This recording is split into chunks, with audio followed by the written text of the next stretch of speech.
to talk with the mayor is always a good time. Lots of information coming across daily, so good talk, and appreciate his time. Well, we've got a streak we haven't talked about yet either, Paul, and that's your trivia streak. I know. It's extended on past a month or more.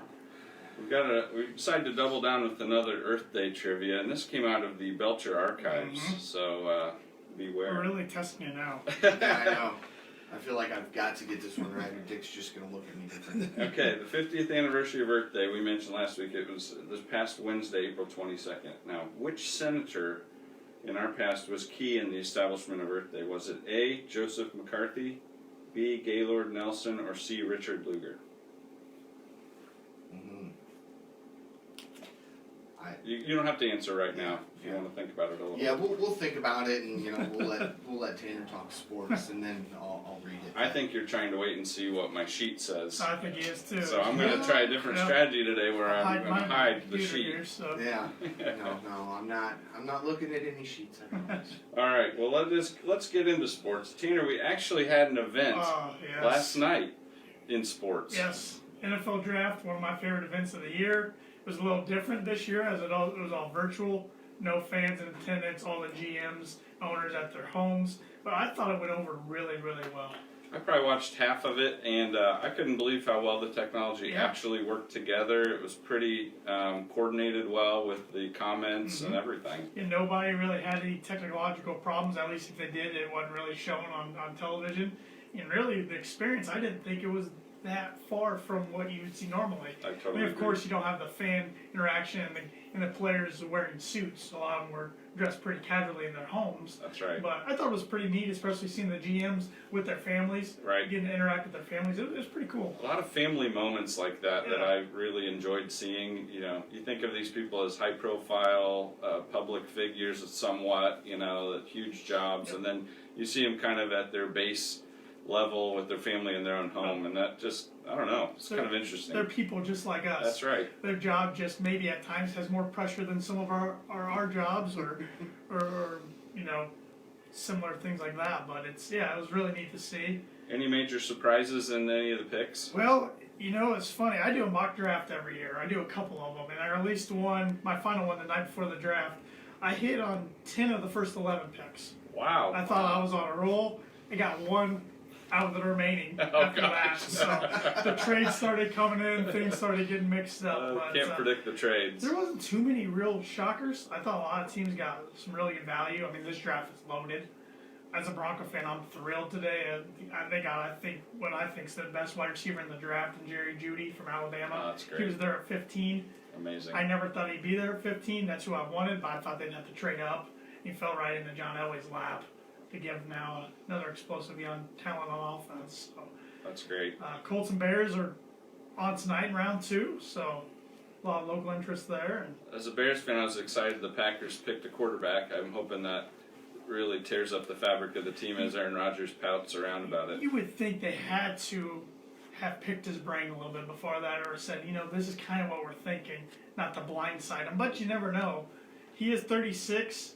When the Packers drafted Aaron Rodgers to eventually replace Brett Favre, Favre was 35 at the time. Interesting. So they're trying to go through that motion again.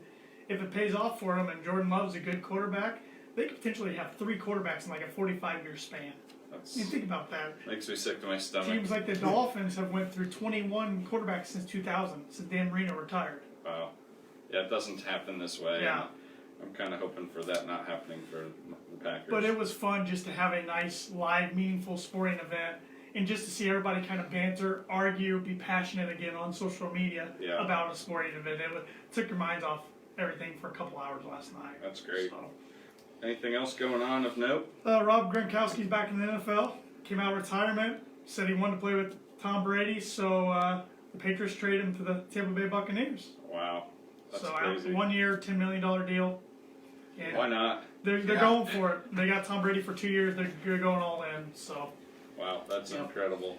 Yep. 1 year contract's more than I'm going to make in my lifetime. Sorry, Paul. And everything else, I'll wait for next week. We can talk about next week. Okay. Well, thank you. You're welcome. How about some interesting tidbits? Got anything of Yeah, I note? got a few things real quick. On this day in 1898, Spain declared a war on the U.S., which of course would start the Spanish-American War.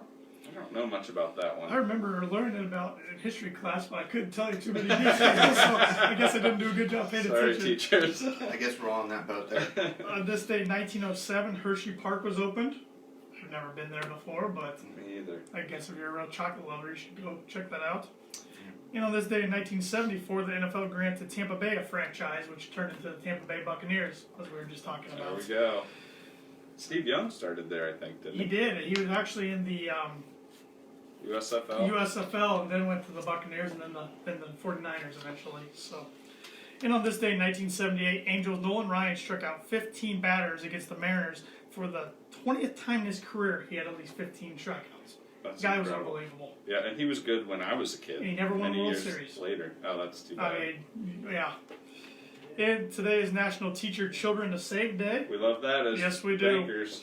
It's a Hairball Awareness Day. That's Scary stuff. yeah. Pig in a Blanket Day, and Firefly Day, and it's not the creature Firefly. It's actually the TV series. So they have its own day? Yep. Yes. That didn't even last very long. I know. Hey, you know what? But it is still the most talked about series. It's Just got come a back, really Please come back. Just saying. loyal following, I guess. Yes. All right, and thank you, Tanner. You're welcome. We're going to breeze through a couple things. We got a couple of quick events to talk about actually as well, so things are loosening up a little. Recycling Center has had their trailers open a couple days this week, and they're going to have one more day, April 29th from 8 to noon at the Recycling Center. If you've got some stuff overcrowding your garage, you can take it out there and get that done, and I've heard that's a pretty kind of a social event. Yeah, You may have to wait in line. There's Yeah. a lot of demand for recycling. We're doing a good job with that. And then also there's a 4-H event that's online for kids, the Science of Star Wars Episode 4-H at Home Edition. It's a free online program, May 4th through 7th. Registration's due by Monday, so we want to make sure to mention that. And you can register on the Fulton County 4-H Facebook page. We don't have a lot of time left this morning, so we'll get right into our trivia. We enjoyed that interview with the mayor and appreciated that opportunity. And so we'll go into our trivia and our words of wisdom. Paul, Wednesday, April 22nd was the 50th anniversary of Earth Day. Which senator was key in the establishment of Earth Day? Joseph McCarthy, Gaylord Nelson, or Richard Lugar? Hey. Joseph McCarthy is incorrect, sir. It was Gaylord Nelson, who unfortunately I can't tell you anything about Gaylord I Nelson. should look some up, but We'll have to wait The till name Dick. didn't ring a bell. yeah. Well, when Dick comes back to host the show, that'll be a question you can ask him to give a little bit of background there. But the dynasty has been stopped for now. For now, For now. I'll have to return next week. Well, let's close today's show with these words of wisdom. And these are words by Rachel Carson, who's an American marine biologist and author. And her claim to fame was the best-selling book Silent Spring, which led to the elimination of DDT, the harmful chemical. And here's what she said: "It's not half as important to know as it is to feel." Very interesting words. Thanks, Paul, for the show this morning, and we want to thank everyone in our community for what you're doing during these crazy times, and let's stick together, and we'll join you again next week. See you next week.